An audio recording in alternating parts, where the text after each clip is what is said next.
கர்த்தருடைய பரிசுத்த நாமம் மகிமைப்படுவதாக. வசனம் சொல்லுகிறது, பூமியானது ஒழுங்கின்மையும் வெறுமையுமாயிருந்தது, ஆழத்தின் மேல் இருள் இருந்தது, தேவ ஆவியானவர் ஜலத்தின் மேல் அசைவாடினார். இந்த வசனத்துல 4 விதமான பிரச்சனைகள் உள்ளது என்று வேதம் சொல்லுகிறது. 1 ஒழுங்கின்மை, 2 வெறுமை, 3 ஆழம், 4வது இருள். இந்த 4 விதமான பிரச்சனையிலே தேவ ஆவியானவர் அசைவாடினார் என்று வேதம் சொல்லுகிறது. ஒருவேளை இதை போல உங்களுடைய வாழ்க்கையிலும் கூட மாறி மாறி எனக்கு பிரச்சனை வருது பிரதர், நானா பக்கமும் நான் பிரச்சனையில மாட்டிக்கிட்டு எழும்ப முடியாமல் நான் தவித்துக் கொண்டிருக்கிறேன் என்று ஏதோ ஒரு கவலையோடு நீங்க வாழ்ந்து கொண்டிருக்கலாம்.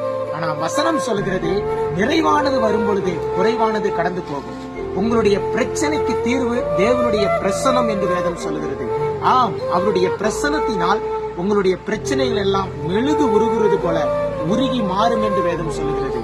ஆம், உங்க வாழ்க்கையில பிரச்சனை நீங்க தேவனுடைய பிரசனத்திற்குள் வாங்க. பிரச்சனைக்கு தீர்வு தேவனுடைய பிரசனம் மட்டுமே.